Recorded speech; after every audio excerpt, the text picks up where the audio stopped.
Sí, ahora sí. Ok, muy bien. Gracias por su paciencia, amigos. Buenas noches a todos y bienvenidos a esta, la séptima. De hecho, vamos a tener 9 clases en el curso. La séptima clase del curso Identificación Espiritual. En la clase pasada nos enfocamos en otras diferencias importantes entre lo que enseña la Iglesia Católica y lo que enseñan la mayoría de las iglesias luteranas y protestantes.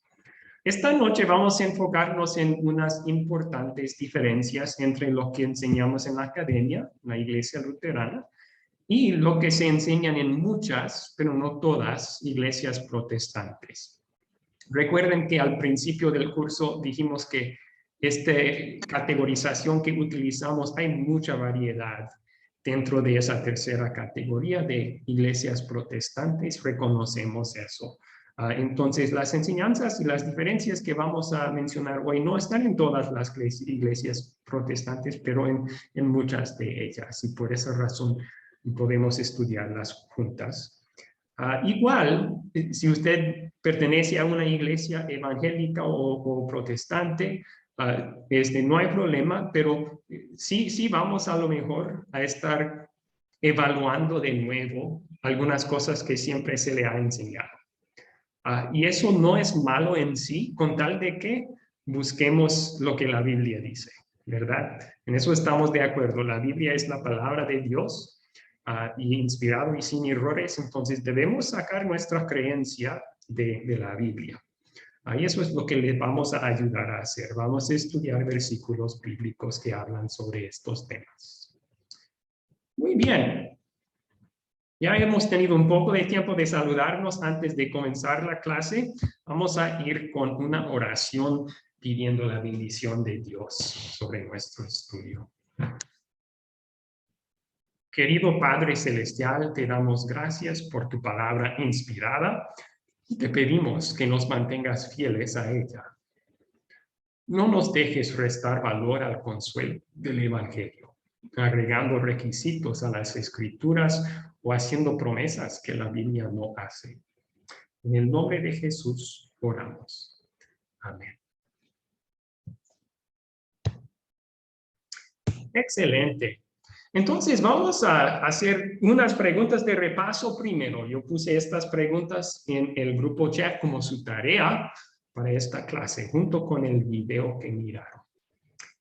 Así que la primera pregunta es, según el video, muchas iglesias protestantes exigen cosas que la Biblia no exige. ¿Cuáles eran ejemplos de eso mencionados en el video? Algunas exigencias que hacen en iglesias protestantes que no están en la Biblia. Natalie levantó su mano. Gracias, Natalie. Sí, señor.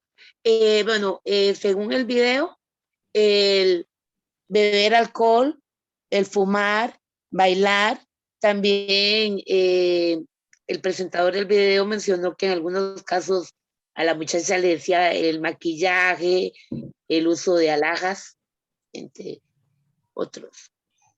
Okay, y también, bueno, más adelante habla lo que es exigir un diezmo que incluso ponen el monto de que sea de un 10%, que no está en la palabra. Okay.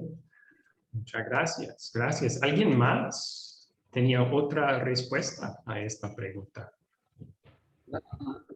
La mala utilización de las escrituras, pastor, y usted va a ver que hay muchas iglesias, eso del hablar en lenguas lo tergiversan, van a límites extraordinarios de saltar, de brincar, de interpretación de las escrituras.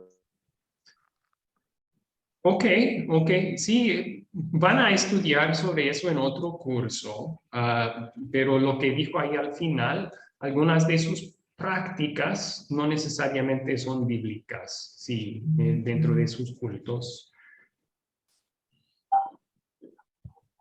Bueno, yo creo que Natalie hizo buen trabajo de mencionar todo lo que se enseñó en el video como exigencias no bíblicas que están en muchas iglesias protestantes y Vamos a explicar solo un poco sobre cada uno de estos. El alcohol. La Biblia sí prohíbe el abuso del alcohol. Prohíbe la borrachera o la embriaguez o llegar a ser adicto al alcohol. Entonces, tomar demasiado, sí, es un pecado. Ser adicto a vino, sí, es un pecado. Pero cualquier uso del alcohol, la Biblia no prohíbe. Hay versículos bíblicos que nos dan de entender que el uso en moderación del alcohol es permitido por Dios. Por ejemplo, Jesús convirtió agua en vino en las bodas de Caná, en Juan 2. Pablo escribió a Timoteo, el joven pastor, que dejes de tomar solo agua y que tomes un poco vino de vez en cuando para tu estómago. Entonces, vemos ejemplos bíblicos de tomar en moderación. Es permitido.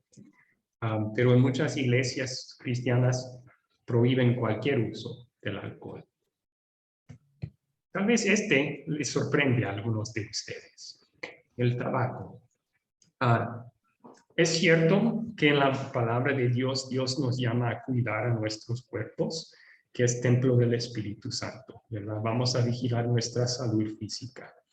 Y uso frecuente del tabaco se ha comprobado para dañar la salud física. Entonces, uno puede abusar del tabaco, ¿verdad? Y eso sería un pecado si llegamos a dañar nuestros cuerpos con el uso frecuente del tabaco. Sin embargo, otra vez, si decimos, no, si tocas un cigarrillo o un cigarro, estás pecando. De hecho, estamos diciendo algo que la Biblia no dice. Estamos poniendo una regla adicional a la Biblia. Y estamos en mucho peligro de caer en más legalismo, porque vamos a prohibir también demasiado azúcar. Es pecado tomar 2 vasos de Coca-Cola y no 1, porque el azúcar puede ser dañino al cuerpo. Grasas saturadas. Caemos en una red de legalismo cuando empezamos a inventar reglas que no están. Sigamos con el principio que sí está en la Biblia, que debemos de cuidar nuestros cuerpos, que son templos del Espíritu Santo, y no hacer un sinfín de otras reglas que no están aquí. Bueno, bailar. Algunas iglesias bailan. Y de nuevo podemos decir que el abuso del baile es prohibido. Hay ciertos bailes que invocan pensamientos sexuales en nuestros corazones. Y si un baile hace eso, mejor no bailarlo, porque Dios sí prohíbe indebidas cosas sexualmente, ¿verdad? Pero por eso prohibir cualquier tipo de baile, eso es decir más que la Biblia dice. Entonces tenemos ejemplos de David, por ejemplo, bailando frente al arca cuando entran en Jerusalén. Entonces se puede hacer a la gloria de Dios. Otras prohibiciones de maquillaje, y podríamos continuar. Cuando estaba visitando Perú hace unos meses, un amigo en la fe en Cristo allá que asistía a una iglesia pentecostal dijo que su pastor prohibió que ellos dijeran buenas noches. Era un pecado decir buenas noches. Y le pregunté, ¿por qué? Y él dijo, pues el pastor nos explicó que la Biblia dice que no somos hijos de la oscuridad, somos hijos de la luz. Entonces, aun cuando es de noche, tenemos que decir buenos días. Somos hijos del día. Tristemente, hay un sinfín de ejemplos de esto, de poner reglas que la Biblia no pone. Y vamos a hablar más adelante en la clase sobre el peligro espiritual en que nos pone cuando caemos en esto. Hay ciertas exigencias que no son bíblicos. El diezmo, esa palabra refiere al 10% de tus ingresos. ¿Okay? La Biblia sí nos manda a ofrendar, pero el diezmo que vamos a estudiar en profundo en unos minutos, en el Nuevo Testamento no hay mandato que ofrendamos 10%. Otras iglesias exigen ayunos, que la Biblia no exige eso. ciertas ropas, por ejemplo, prohíben pantalones para mujeres. Las mujeres tienen que llevar vestidos, etcétera. Ok, ¿cuáles preguntas tienen hasta aquí?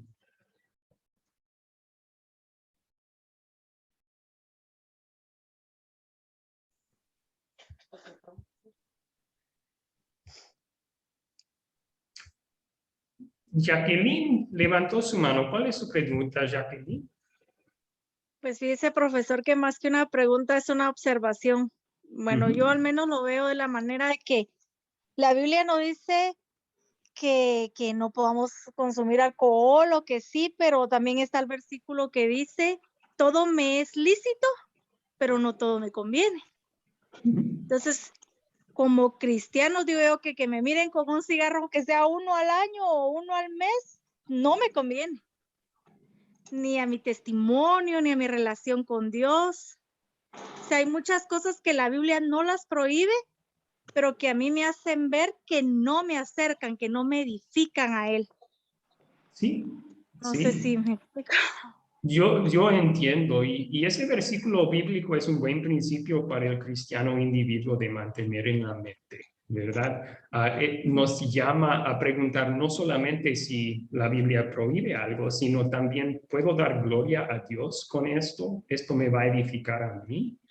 Y si el cristiano decide que no, entonces sí, mejor evitarlo.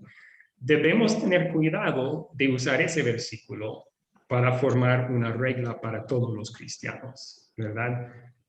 De decir, por ejemplo, nadie puede tomar alcohol porque Pablo dice que eso no nos conviene.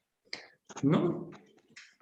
Pablo dijo a Timoteo que le era conveniente tomar un poco de vino de vez en cuando para su estómago. Entonces, hay ciertos momentos cuando sí podemos tomar un vaso de alcohol a la gloria de Dios.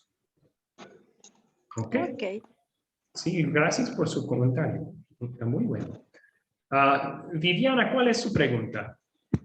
Sí, no, quería completar el comentario, que sí, que mayormente las iglesias pentecostales exigen y muy fuertemente el diezmo, los ayunos, las vigilias, la ropa, el pelo, todo. Está todo prohibido, todo es pecado, todo, el diablo está en todas partes, todo es para provocar, ellos toman todo como es provocación, es muy rigurosa, dan muchas cargas hay en las iglesias pentecostales. Bueno, es una pequeña observación de que yo concurrí a una iglesia pentecostal y a mí el pastor me obligó 40 días el ayuno y yo le dije, yo no voy a ayunar 40 días de ayuno, porque considero que el Señor no me manda a ayunar, y menos para pedir dinero. Y bueno, les pedí que me explicara y que me dijera en qué parte de la Biblia Jesús me mandaba a ayunar, y por economía. Bueno, lógico que no hay nada, no hay ninguna parte bíblica que diga que el cristiano tiene que ayunar, y más si quiere tener dinero para la iglesia. Entonces, en diversas diferencias, no estuve de acuerdo y bueno, me tuve que retirar, porque ya era muy alevoso las influencias que ellos ejercían y obligaban a toda la congregación. Y completando un poco el versículo de Primera de Corintios, que lo busqué, que está del 10 al 23 al 26, Pablo explica hasta el 26, que dice que todo es lícito y todo no nos conviene y todo no nos edifica, pero todo es del Señor la tierra y su plenitud.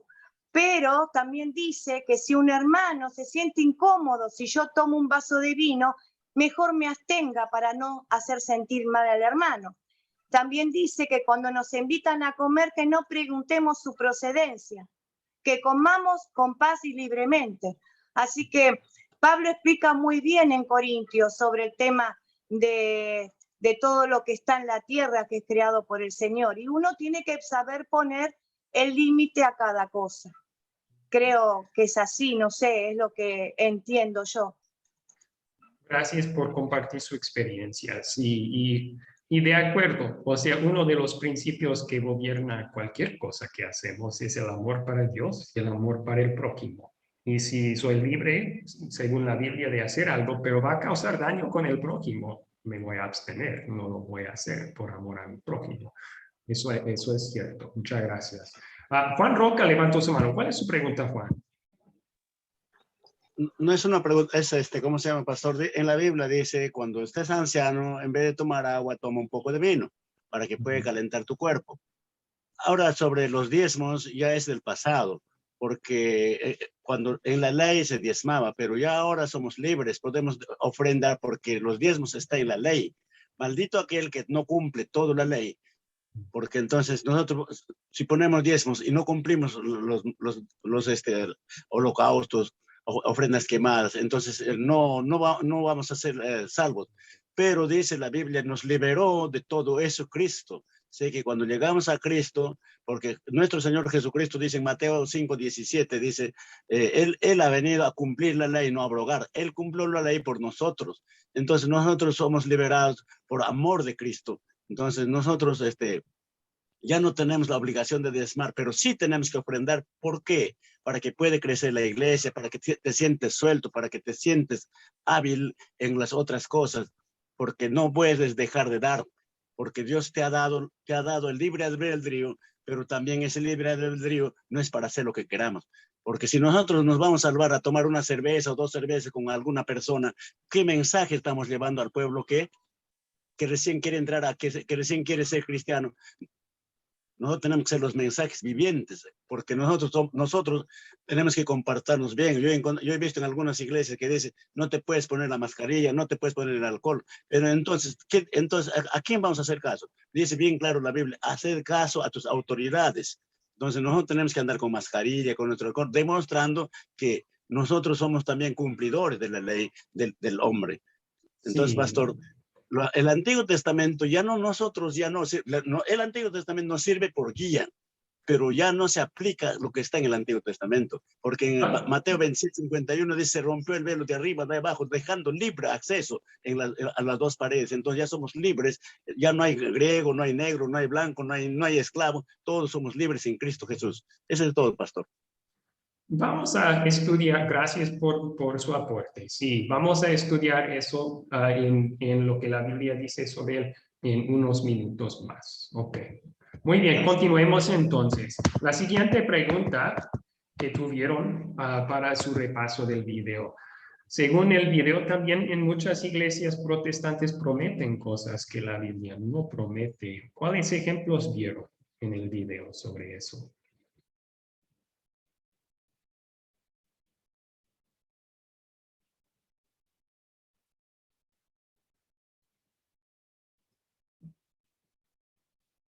No todos a la vez. Profesor, que vamos a tener una vida completamente feliz, sin ningún problema y próspera, sobre todo a nivel económico, una prosperidad increíble. Y eso pues no está en la palabra, sobre todo en los evangelios, donde el mismo Jesús nos dice que en el mundo tendréis aflicción, pero confiad, porque yo he vencido al mundo y estoy con vosotros hasta el fin del mundo. Y entonces, lógicamente, al tenerlo a él, pues tenemos todo, pero no significa que no vaya a haber enfermedades, escasez, dolor, pruebas, etc. Gracias por su aporte. Y después Muy bien. otra cosita, perdón, un aporte. O sea, todo esto, lógicamente, está en la palabra, pero como lo vimos en los evangelios y legalismo, con el profesor Nathan, tenemos nosotros como creyentes, tenemos la ley moral, que para nosotros, para el verdadero creyente es una guía. Y entonces ahí sabemos como los 10 mandamientos que hay que cumplir y el pensar que mi comportamiento es el primer ejemplo de testificar quién vive en mí y que por el amor a ese prójimo hay cosas que no deben, lógicamente, hacerse, porque como también lo vimos en el video, desgiversan la situación que puede llegar a que un creyente cometa un pecado tan grave que sea vulnerable al ataque del enemigo. Mi hijo va a atacar esa debilidad para que él venga a perder su fe y crear un concepto erróneo en esa persona que en ese momento está cayendo en esa tentación, ¿verdad? Y no queremos hacer ninguna cosa que sea dañino para nuestros hermanos, de ninguna forma. Gracias. Sí, y van a aprender más sobre la distinción entre ley civil, ceremonial y moral en el curso Ley y Evangelio. Tendrán buena oportunidad de profundizar ese tema allí. Bueno, los ejemplos de promesas que muchas iglesias protestantes hacen, pero que no son bíblicas, son las siguientes del video: prosperidad, felicidad, salud, éxito. Y tenemos un ejemplo de esta enseñanza que es muy común en unos momentos más. Podríamos mencionar más promesas que se hacen también. Hay promesas, por ejemplo, ligadas al diezmo, de recibir un regreso económico de parte de Dios, multiplicando así tu dinero con el diezmo. Que la Biblia sí enseña que Dios es generoso con los que son generosos, ¿verdad? Pero la Biblia no especifica que van a ser bendiciones económicas. Y la persona que dice que sí, no solamente está diciendo de más que la Biblia, también está animando a la gente, quisiera o no, está animando a la gente a ofrendar con el motivo de avaricia. Voy a dar dinero a Dios para que Él me dé más. No, Dios quiere que demos por amor a Él y en gratitud por las bendiciones, sobre todo espirituales, que tenemos. Bien, muchas gracias. Vamos a continuar entonces porque tenemos unos versículos bíblicos que necesitamos estudiar. Queremos siempre basar nuestra fe en lo que la Biblia dice. Y vamos a enfocarnos primero en una exigencia común que es el diezmo. ¿Es bíblico eso? Pues seguramente era una ley para Israel en el Antiguo Testamento. Ahí son 3 de las muchas partes del Antiguo Testamento en donde Dios, hablando con Israel, les dio esa regla. Pero aquí siempre es importante nuestra hermenéutica, nuestra forma de interpretar la Biblia. Interpretemos la Biblia en su contexto, y ese contexto nos llama a preguntar, pues, ¿con quién está hablando Dios aquí? ¿Está dando este mandato a todo el mundo? ¿O está dando este mandato a un grupo específico? Y en el caso del diezmo, versículos comunes que son citados apoyando la enseñanza son como este. Dice: traed todos los diezmos al alfolí y haya alimento en mi casa.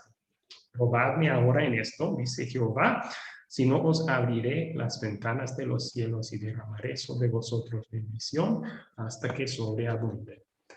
Ahora, en el contexto del versículo, ¿con quién está hablando Dios? Pues Él habla aquí sobre su casa y el alfolí, el almacén en su casa. Está hablando del templo que existía en ese entonces, el almacén que tenían ahí para guardar las ofrendas. Es obvio aquí que Él está hablando con el pueblo judío. No tenemos ningún templo hoy, tampoco tenemos mandatos de traer grano al alfolí del templo. Y si no fuera obvio aquí en estos versículos, 2 versículos antes de esto, Él dirige la palabra a los hijos de Jacob. Los hijos de Jacob. Entonces, Israel, ¿verdad? Ahora, si en el Nuevo Testamento se repite este mandato con la audiencia de todos los creyentes, entonces sí, tenemos que seguir el diezmo. Pero cuando vamos al Nuevo Testamento, vemos estos consejos sobre el ofrendar. ¿Alguien puede leer estos versículos?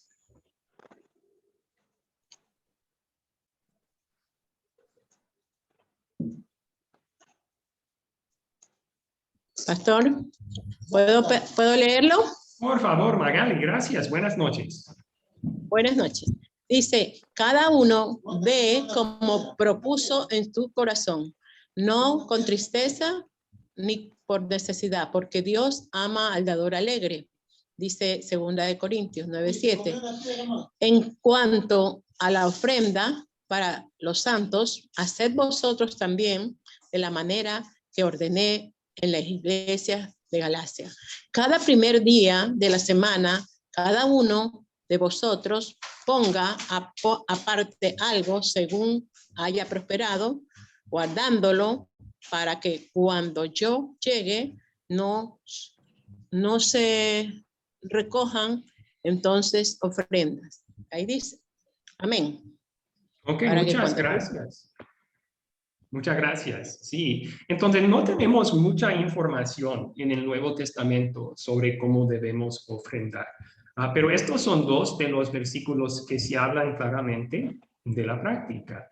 ¿Y qué es lo que dice Pablo sobre cuánto debemos dar? Él no especifica un 10%. Él dice cada uno de como propuso en su corazón.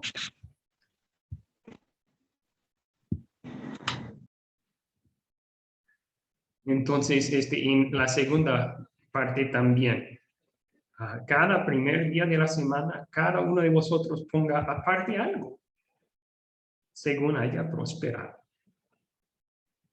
Entonces, un porcentaje, ¿verdad? Si uno prospera más, debe de ofrendar más. Si prospera menos, debe de ofrendar menos. Pero, no especifica qué porcentaje es algo, dice.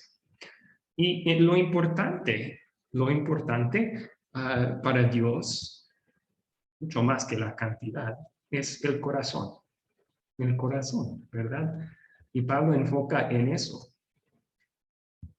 En vez de dar con tristeza o por obligación, tengo que hacerlo, necesitan mi dinero. No, lo hagamos con alegría y en gratitud, ¿verdad? Yo creo que ahí hallamos otro problema con mucha de la predicación en unas iglesias protestantes sobre el diezmo. Dan una impresión que es una obligación, cuando Dios no quiere que personas den de corazones obligados. Muy bien. Entonces, vamos ahora, después de haber visto lo que la Biblia enseña sobre este tema, vamos a ver dos citas, como hemos tenido la costumbre en las otras clases. Esta cita es de una página web de la Iglesia Adventista, los Adventistas del Séptimo Día, y dan un buen ejemplo de lo que es la enseñanza sobre el diezmo en muchas iglesias protestantes. Dice, Dios pues, como soberano del universo, se reservó para sí el diezmo y lo estableció como un acuerdo. Trae todos los diezmos al alfolí. Citan ese versículo como si fuera un acuerdo con todos nosotros, ¿verdad? El deber, dicen ellos, es el deber y debe cumplirse por esa misma razón. O sea, todos deben de dar el diezmo. Un descuido, una postergación de este deber provocará el desagrado divino. Si no das tu diezmo, Dios estará enojado contigo. Okay. Parece un poco fuerte, pero es común, tristemente, es enseñar así en iglesias protestantes. Otro amigo en Perú me contó que una vez su pastor citó Malaquías 3, los que no diezman roban a Dios. Y luego fue a 1 de Corintios 6, los ladrones no entran al reino de Dios. Y concluyó, si no das tu diezmo vas a ir al infierno. Pero fue una prédica que de verdad se dio en una iglesia y hablando de obligar con miedo las ofrendas, eso no le agrada a Dios enseñar así. Bueno, esto es nuestra enseñanza en la academia. Dios nos ha dado un consejo general por medio de su apóstol de planear nuestras ofrendas en proporción a nuestros ingresos. Tenemos libertad para escoger el porcentaje. Reconocer que nuestro dinero pertenece a Dios, o sea, ya es suyo, nos lo presta por un tiempo. Y gratitud por nuestra salvación nos dan buenos motivos para ofrendar con alegría y generosidad. Muy bien. Ok. ¿Podemos continuar al siguiente tema? ¿O alguien tiene pregunta?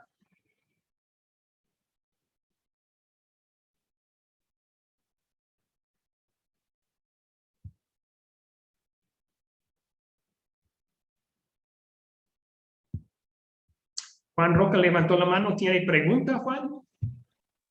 Pastor, no es una pregunta.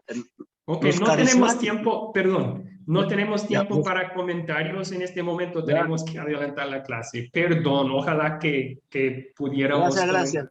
Sí. Pero muchas gracias por su participación. Gracias por su participación. Simón levantó su mano. ¿Tiene una pregunta? Sí, tengo una pregunta, maestro. Ujú. ¿Qué tipo de diezmo dio Abraham en aquel tiempo cuando aún ni siquiera la ley se había hecho, ni existía el pueblo de Dios? Ujú. Sí, tenemos ejemplos de creyentes aún antes de la ley de Sinaí, dando la décima parte de sus ingresos en ciertas ocasiones. Y sí, algunos citan esos versículos como evidencia que esta es una ley eterna. Pero yo diría, necesitamos un versículo bíblico que dice eso. Y no hay un versículo bíblico que dice eso. No podemos tomar una descripción y convertirla en una prescripción, ¿verdad? Si hacemos eso, bueno, nos metemos en problemas, porque también Abraham obedeció a Dios con sacrificar a su hijo Isaac. No podemos tomar esa descripción y convertirlo en una prescripción para todos, ¿verdad? Obviamente sería un abuso eso, pero demuestra que podemos meternos en cosas no bíblicas si hacemos eso. Y no estamos diciendo que, o sea, si un creyente decide tomar la práctica, excelente. Es un buen ejemplo, buen porcentaje con que comenzar, el 10%. Pero exigir como si fuera algo que Dios exige, eso en la creencia de la academia no lo hace la Biblia. ¿Okay? ¿Alguien más tiene preguntas? Eduardo levantó su mano. Eduardo, por favor. Sí, ¿qué tal? Buenas noches, profesor Abraham. Una consulta. Bueno, en ese caso, con respecto a que esto pertenecía a la ley, ¿no? En la ley estaba escrito que tanto las ofrendas, o mejor dicho, los diezmos de Israel tenían que ser destinados para prácticamente la manutención, ¿no? de los levitas, ¿no? Y de la casa de Leví. Obviamente en muchas iglesias protestantes, ¿no? Evangélicas, hoy en día, esto se toma como una práctica, una exigencia, ¿no? Que los diezmos son utilizados para mantener a los pastores, a la familia, ¿no? De ellos, por así decirlo, sea la cantidad que sea, ¿no? Obviamente iglesias que dan poco, obviamente es poco. Los iglesias que dan mucho, obviamente van a recibir mucho, ¿no? Es por eso que hay iglesias que son millonarias, multimillonarias. Entonces, esto, ¿cómo se transcribe, digamos, ahora a la gracia, ¿no? Al nuevo pacto, como es lo que estamos viendo? Entonces, yo tengo esa consulta, ¿no? ¿Cómo es con respecto a ello? ¿Cómo se toma ese tipo de afirmaciones que se hacen? Sí, gracias por la excelente pregunta. Lo que no debemos hacer es concluir de la práctica del Antiguo Testamento que los diezmos apoyaban los levitas, que así también debe de ser hoy. Los diezmos apoyan a los pastores. Eso sería sacar una descripción de lo que Dios mandó con Israel y hacer un mandato para hoy. En cambio, debemos buscar el Nuevo Testamento que dice, y ahí en Corintios también Pablo habla sobre el tema, y él dice que los obreros son dignos de su salario. Él dice que los que siembran lo espiritual deben recibir un apoyo terrenal de los que sirven. Y Pablo dice que él mismo decidió no utilizar ese derecho. Y bien puede un pastor no utilizar ese derecho también, pero sí es bíblico utilizar las ofrendas de la iglesia para apoyar el sueldo del pastor. O hay muchos abusos relacionados con eso. Es una práctica bíblica, según lo que dice Pablo allí.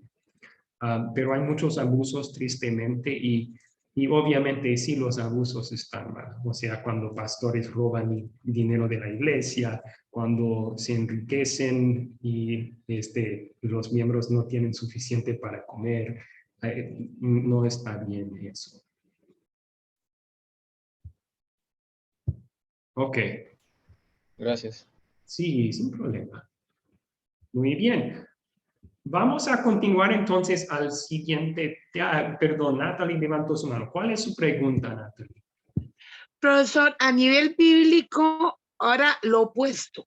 Cuando hay congregaciones, hay, bueno, que se maneje así en esta forma correcta, que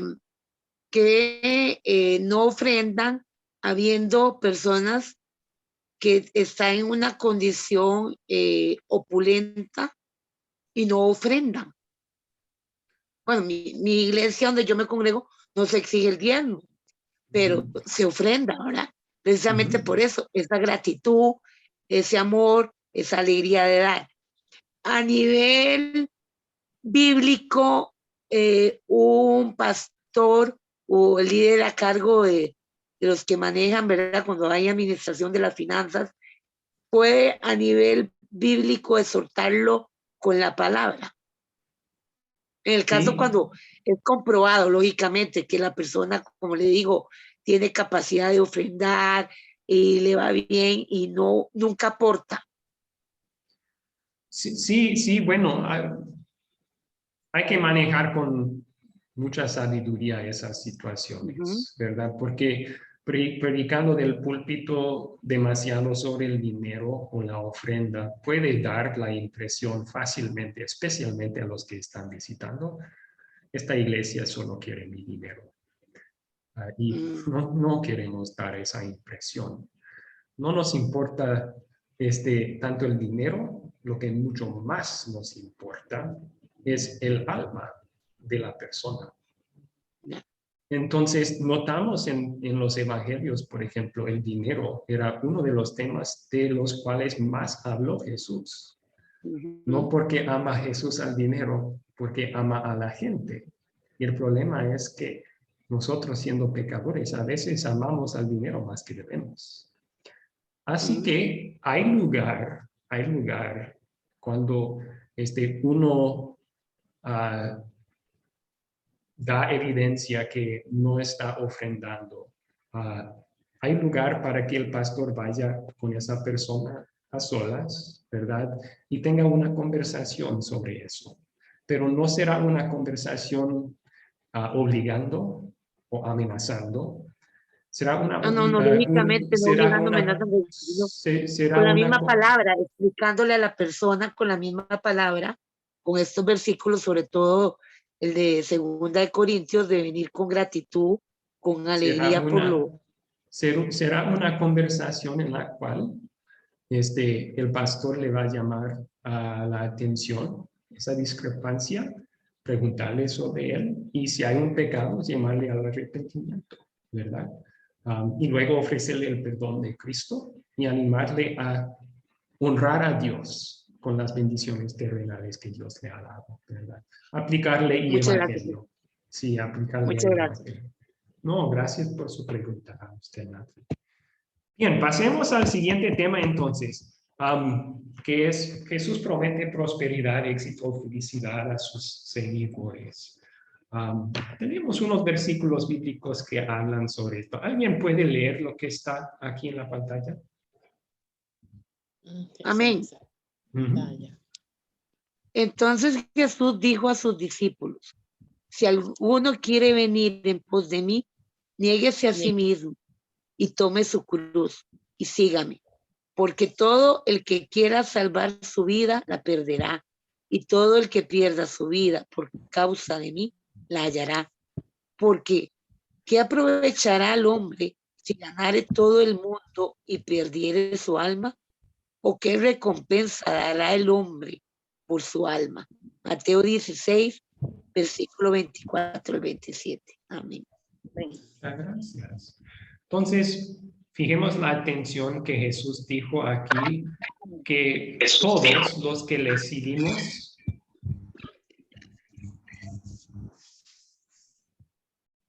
a favor de guardar en mudos los micrófonos hasta el momento de aportar.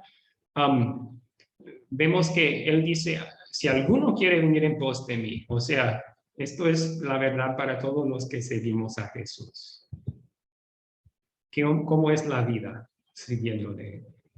Es una vida de negarnos a nosotros mismos, tomar nuestra cruz. Y recuerden, en ese entonces, la cruz era un instrumento de tortura. Entonces, no está hablando de una vida fácil y toda feliz, está hablando de cargas y tristezas, ¿no? De negarnos a nosotros mismos para seguir a Cristo. Es decir, ponemos su voluntad ante la nuestra. Muchas veces nuestra voluntad es, sí, prosperidad, éxito, felicidad. Jesús dice, no, tu prioridad es seguirme. Tienes que negarte a ti mismo, decir no a tu carne pecaminosa. Y él habla de la actitud que tenemos como creyentes también. Porque ¿qué aprovechará el hombre si ganare todo el mundo y perdiere su alma? O sea, ¿cuál es más importante según Jesús? ¿Bendiciones espirituales o bendiciones terrenales?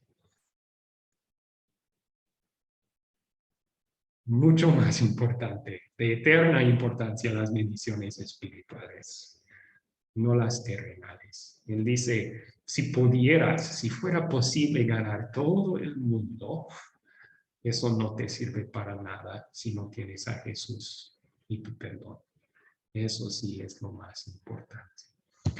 Tenemos otros versículos bíblicos que no nos llaman a anhelar prosperidad o éxito, que más bien nos hablan del contentamiento. Esa es la meta del creyente, estar contentos con nuestra situación. Pablo en Filipenses hasta lo llama un secreto, porque es difícil de aprender eso, estar contento, sea lo que sea tu situación. Él dice, pero gran ganancia es la piedad acompañada de contentamiento, porque nada hemos traído a este mundo y sin duda nada podremos sacar. Así que teniendo sustento y abrigo, estemos contentos con esto. Teniendo sustento y abrigo, estemos contentos con eso. Muy bien. Vamos ahora a ver una cita de una página web de una iglesia evangélica. Se llama Los Ministerios de Joseph Prince, José Prince. No sé si lo conocen. Esto es lo que él dice en su página web, para que todo el mundo lo vea. Él dice, la palabra de Dios nos dice cómo podemos tener éxito en todas las cosas y tener salud, absolutamente. Él cita entonces de tercera carta de San Juan, versículo 2. Y él dice, un alma que prospera es lo que hace que todas las demás áreas de tu vida prosperen también. Desde la sanidad en cáncer hasta la provisión de trabajos más pagados, está prometiendo muchas cosas de prosperidad y éxito a los que creen en Jesús. El versículo que él cita... Perdón, ¿tercera de Juan cuál?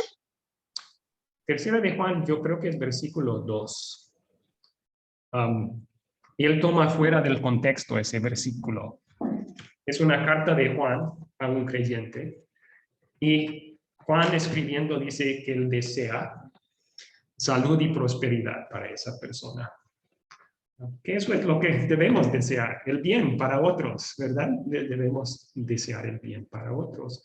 El problema que él tiene es que él cita como si fuera ese el deseo de Dios para todo creyente, cuando no dice la Biblia eso en su contexto. Bueno, aquí entonces una cita de Academia Cristo. Si Dios decide derramar bendiciones terrenales sobre sus hijos, esos regalos son buenos. No, prosperidad no es un pecado, ¿ok? Pero creyentes saben que bendiciones espirituales son más importantes que las terrenales. Contentamiento con las bendiciones terrenales de Dios es lo que necesitamos aprender. ¿Ok? Bueno, preguntas sobre este tema. ¿Juan tiene preguntas sobre esto?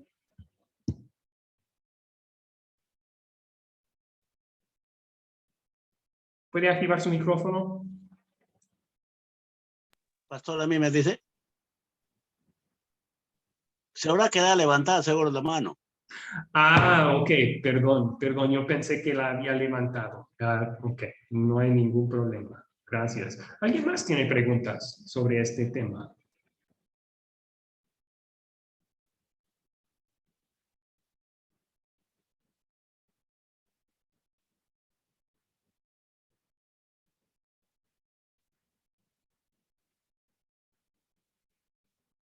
Ok. Entonces, una pregunta para ustedes, y lo van a discutir en grupos pequeños. Exigir o prometer lo que la Biblia no exige o promete perjudica la fe de creyentes. O sea, poner reglas que Dios no pone, dar promesas que Dios no da, perjudica la fe de creyentes. ¿Cómo?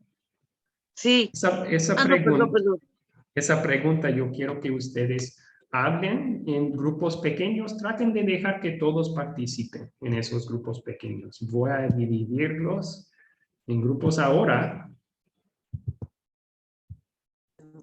Voy a seguir para poder entrar bien.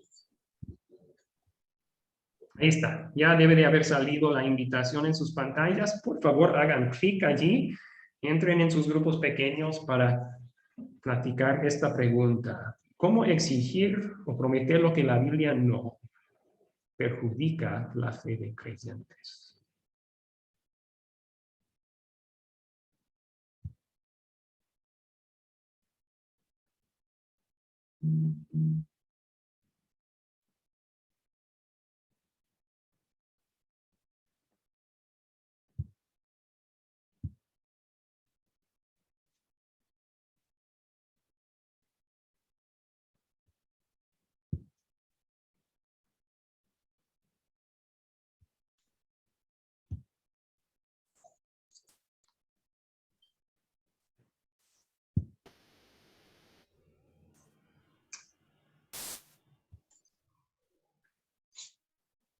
A ver, Magali, ¿salió en su pantalla la invitación para entrar al grupo?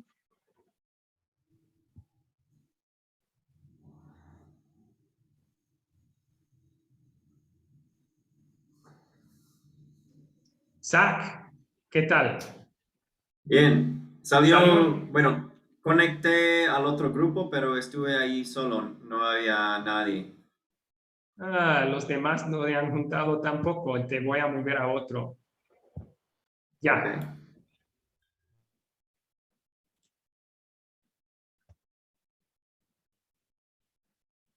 Andrés, Ada, ¿no han podido entrar en el grupo pequeño?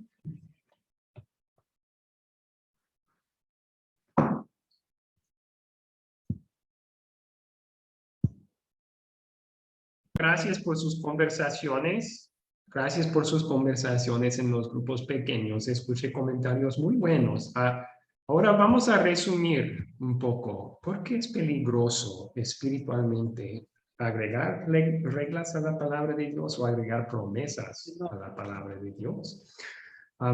Hacer reglas que no son bíblicas pone el énfasis en nuestras obras y quita el enfoque de Jesús. O sea, no siempre se hace con maldad en el corazón. Muchas veces es por ignorancia, no conocen que esas cosas no están prohibidas por la Biblia, pero todavía tiene este efecto peligroso y dañino. Pone el énfasis en nuestras obras, quita el enfoque de Jesús. Las más reglas que hay que seguir, lo más que se va a enseñar y pensar en esa iglesia, yo tengo que. Además, esto es algo que nos lleva a 2 puntos que el diablo quiere que estemos. O orgullo o desesperación. Orgullo, porque si uno sigue todas las reglas, lleva la ropa correcta, no toma, no fuma, etcétera, siente, oh, yo soy buen cristiano. La persona que cae en pecado, bueno, y es pecado si es una regla inventada por hombres, ¿verdad? Pero piensa que cayó en pecado. El diablo puede utilizar eso para llevarlo a la desesperación. ¿Cómo podrías hacer eso? Un buen cristiano no haría eso. Dios no quiere que nuestro enfoque sea en las obras, sino en Jesús, en el Evangelio. Y cuando hay más y más ley que se predica en una iglesia, el Evangelio pierde su énfasis, su lugar central. Bueno, un comentario más aquí. Los fariseos en el Antiguo Testamento son un buen ejemplo de esto. Recuerden que a la ley de Moisés ellos agregaron sus propias tradiciones y lo hicieron con buen propósito. Querían salvaguardar la ley de Dios. Querían estar doblemente seguros que no estaban rompiendo ninguna ley de Dios. El problema fue que era pecado agregar tradición a las reglas que Dios había dado. Otro problema fue que los llevó a un orgullo horrible, que menospreciaba a los pecadores, que no vivían vidas tan rectas como ellos. Pues prometer prosperidad o otras cosas que la Biblia no promete crea falsas expectativas. Cuando prometemos algo que Dios no promete y la gente cree eso, ¿qué sucede cuando no lo reciben? Van a pensar una de 2 cosas. Uno, Dios me falló. Y podrían hasta renegar en su fe en Dios. La otra cosa que podría suceder es que van a pensar, yo no creí suficiente. Había algún problema espiritual conmigo, por eso Dios no me lo dio. Otra vez es desesperación, ¿verdad? Es un problema serio. Cuando era pastor en Houston, Texas, yo evangelizaba y conocí a una mujer que había pertenecía a una iglesia cristiana del Evangelio de la Prosperidad. Y luego ella pasó por unos momentos horriblemente difíciles en su vida. Su hija aparentemente mató a su nieta y luego se suicidó. Y cuando yo le hablaba con ella sobre Jesús, ella ya se había renegado de Jesús. Porque el Dios que ellos le enseñaban en su iglesia era un Dios que daba felicidad y prosperidad a los creyentes. Ella no experimentó eso, experimentó lo opuesto. Y para tratar de convencerle que Dios sí le amaba, era casi imposible. Bueno, pone el enfoque en lo terrenal y no lo celestial. Cuando la gente acude a una iglesia porque quieren mejorar sus finanzas, sus matrimonios, su salud, están pensando en cosas que son para esta vida. No están pensando tanto en la vida después y cómo llegar allí. Jesús, ¿verdad? No están pensando en perdón de pecados, una fe más fuerte. No están pensando en la salvación eterna. Y la Biblia nos llama a tener el otro enfoque. Nos llama a no fijar nuestra mirada en las cosas de abajo, sino al cielo, donde está Cristo, donde está nuestro hogar también. Quita el enfoque de Jesús como salvador del pecado. Lo convierte a Jesús más en un consejero económico, un terapeuta, un médico, alguien que puede ayudarme con mis problemas terrenales. Cuando la Biblia habla de Jesús como el salvador del pecado, primero de todo. Bien, entonces, una cosa que van a aprender en el curso legalismo un poco más, pero también sale en el proyecto final.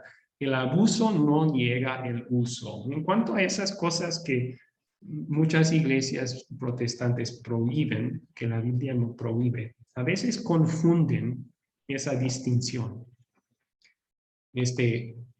Prohíben el uso de algo cuando la Biblia solo prohíbe el abuso de algo. En el caso del alcohol, por ejemplo, la Biblia prohíbe el abuso, pero muchas iglesias por esa razón también prohíben cualquier uso, y la Biblia no hace eso. Y eso nos lleva al legalismo, ¿verdad? A enfocarnos en las reglas. Bueno, hasta allí entonces. Tenemos un tema más al final y necesitamos utilizar 14 minutos para pasar este tema. Así que voy a pedir su participación en leer unos versículos bíblicos y luego podemos tomar sus preguntas después de terminar de estudiar el tema. El tema, que es una tercera diferencia grande entre muchas iglesias protestantes, no todas, y lo que enseñamos en la academia, es la siguiente pregunta. ¿Cómo será la siguiente venida de Jesús? O sea, en cuanto a los últimos tiempos, ¿cómo será la siguiente venida de Jesús? Lo que sí estamos de acuerdo todos, los creyentes, es que va a regresar. Eso lo prometió. Pero exactamente cómo será y cuándo, hay diferencias. Vamos a estudiar lo que la Biblia dice. Primero, la Biblia solo habla de una futura venida de Jesús. Si ustedes quieren, pueden apuntar todos esos versículos, pero lo que van a notar rápidamente es que en cada una se utiliza la palabra singular, venida, o el día del Señor, refieren al día cuando regrese. De eso podemos concluir fácilmente cuántas venidas futuras de Jesús va a haber. Una sola venida. Y eso es lo que el demás en la Biblia dice también. ¿Alguien puede leer aquí estos versículos de Hechos 1, 10 al 11? Simón levantó su mano, por favor. Dice así, en el nombre de Jesús.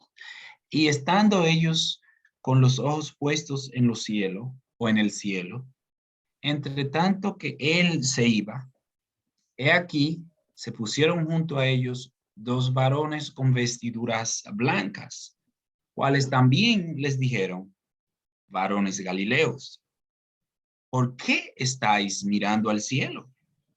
Este mismo Jesús, que ha sido tomado de vosotros al cielo, así vendrá como le habéis visto ir al cielo. Hechos 1, 10 al 11.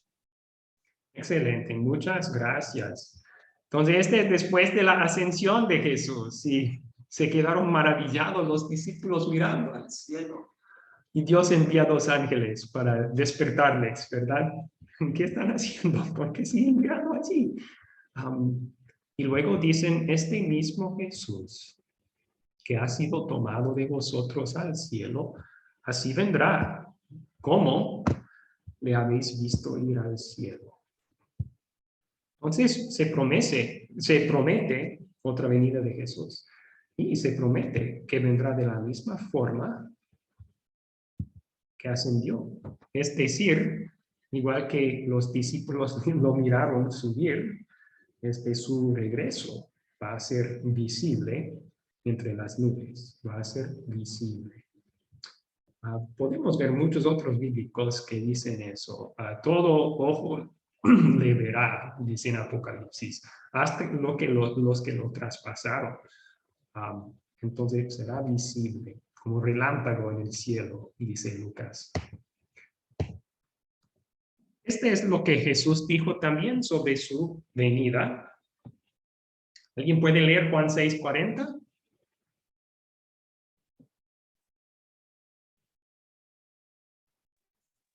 ¿Puedo leer? Juan Fernando levantó su mano. Vamos a dejarle participar. ¿Está bien, Magali? Gracias. Juan Está bien, 6:40. pastor. Está bien, excelente.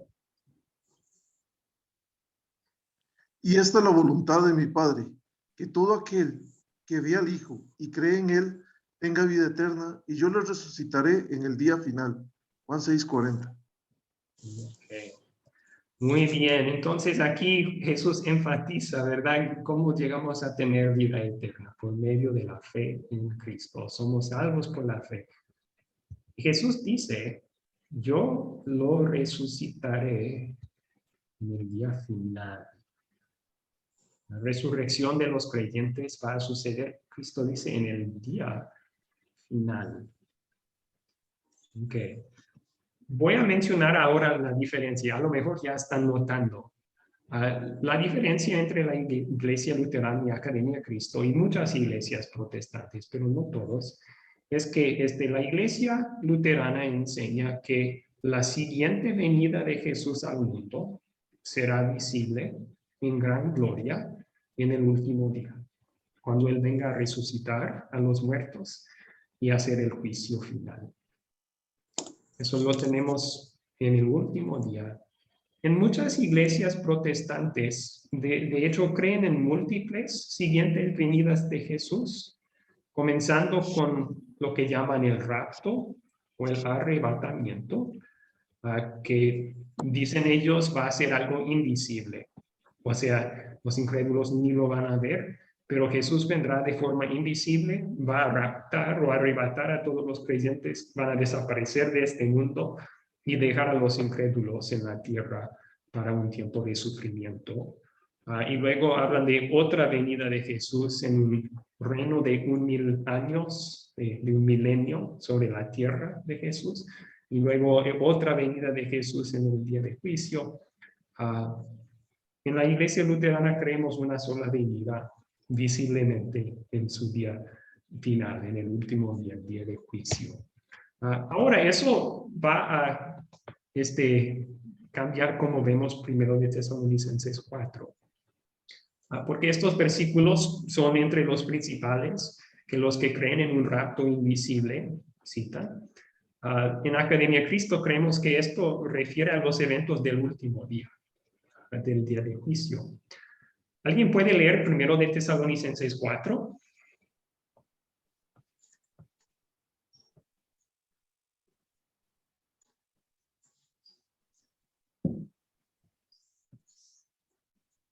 Amén.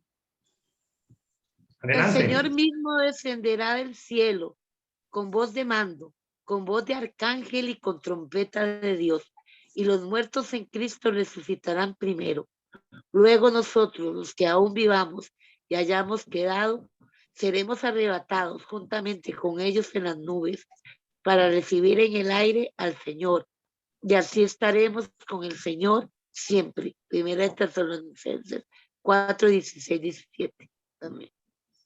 Ok, excelente, muchas gracias. Entonces aquí está usada la palabra arrebatado, ¿verdad? Que significa levantado.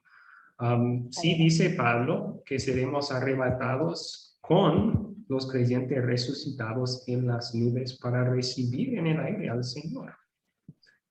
Eso sí es bíblico. La pregunta clave aquí ¿es esta una venida invisible de Jesús antes del día final o es en el día final una venida con gran gloria para resucitar a todos los muertos? Y yo creo que tenemos evidencia aquí que es la segunda. ¿Qué dice sobre esta venida? Descenderá del cielo con voz de mando, con voz de arcángel, con trompeta de Dios. Parece ser una venida muy anunciada, muy escuchada, muy visible, ¿verdad? También tenemos lo siguiente. Jesús dijo sobre todos los creyentes, todo aquel que en él cree, lo resucitaré en el día final. Si aquí está hablando de levantar a creyentes, ¿cuándo suceden estas cosas? En el día final. El último día, no un tiempo antes del día final. Bueno, hasta allí entonces, y vamos a tomar unas preguntas, pero primero miremos las citas para la diferencia. La primera es de una página web evangélica y da un buen ejemplo de lo que es la enseñanza sobre el rapto. Dice, el rapto es el levantamiento de la iglesia previo al periodo de tribulación que vendrá sobre aquellos que no aceptaron al Señor como su Salvador, también previo al día de juicio y un reino milenial de Cristo según él.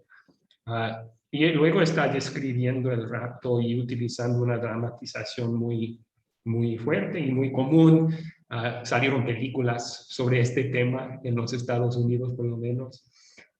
Él dice, estás en el aeropuerto esperando a tu hijo y de repente la chica que estaba sirviéndote desaparece delante de tus ojos, dejando atrás solamente su vestido, zapatos y un anillo. El piloto del avión desapareció también y se explotó el avión al tratar de aterrizarse. Y, bueno, esa es su explicación, ¿verdad? Pero en la academia no creemos que sea bíblico eso. En cambio, creemos que Jesús regresará visiblemente, así como los discípulos le vieron ir al cielo. Todos los muertos se levantarán y se comparecerán ante su trono de juicio en ese día. Los incrédulos serán condenados. Los creyentes vivirán con Jesús para siempre en la bienaventurada presencia de Dios en el cielo. Ok, voy a poner un resumen aquí en la pantalla, entonces, para que si les ayuda a verlo más claramente la distinción. Muchas iglesias protestantes enseñan varias llegadas diferentes de Jesús, un rapto invisible, luego un reino milenial de Jesús sobre la tierra, y luego el juicio. En la Iglesia Luterana, en la Academia de Cristo, creemos que una sola segunda venida sucederá en el último día, cuando Cristo resucitará a todos los muertos y hará el juicio público, ¿verdad? Y no creemos que va a haber ningún reino milenial de Cristo aquí en la tierra. Mi reino no es de este mundo, dijo Jesús.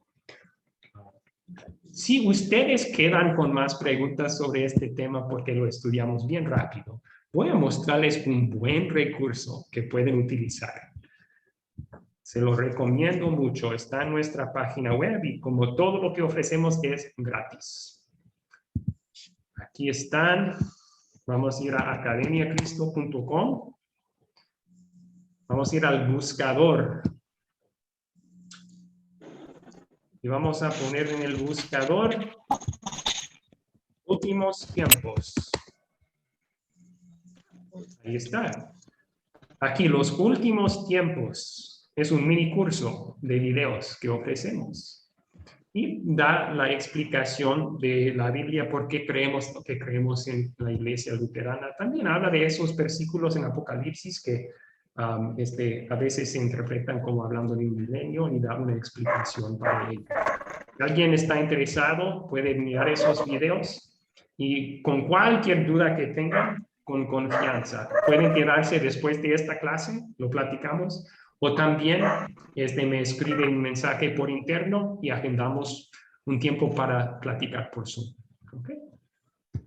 Muy bien, terminemos con una oración. Oremos. Señor Jesús, nos amas tanto que no nos ibas a dejar aquí solos. Cuando quitaste tu presencia visible de este mundo,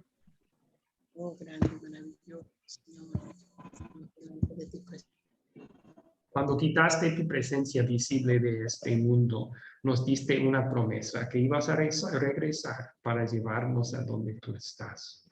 Te pedimos, Señor Jesús, que nos ayudes a mantener viva la llama de fe en nuestros corazones, siempre esperándote con ganas. Sabemos que por medio de la fe en ti somos perdonados y salvos, y por esa razón nos enseñaste que no tenemos que tener miedo del día de juicio. Ya hemos sido declarados inocentes por medio de la fe en ti. Ya tenemos el veredicto de perdonados. Sabemos que cuando tú regresas será para llevarnos a nuestro hogar eterno. Pedimos, Señor Jesús, entonces que nos quites cualquier miedo en el corazón en cuanto a esos días y que nos hagas anhelar tu venida. Ven pronto, Jesús. Amén. Amén, pastor. Gracias. Ahora los que tienen que Amén. despedirse, bien pueden. Los que quieren quedarse para preguntas, quédense un tiempo más. Buenas noches, Pastor Abraham. Saludos. Buenas noches, profesor. Buenas noches, compañeros. Feliz noche. Compañeros. Excelente clase, pastor. Excelente clase.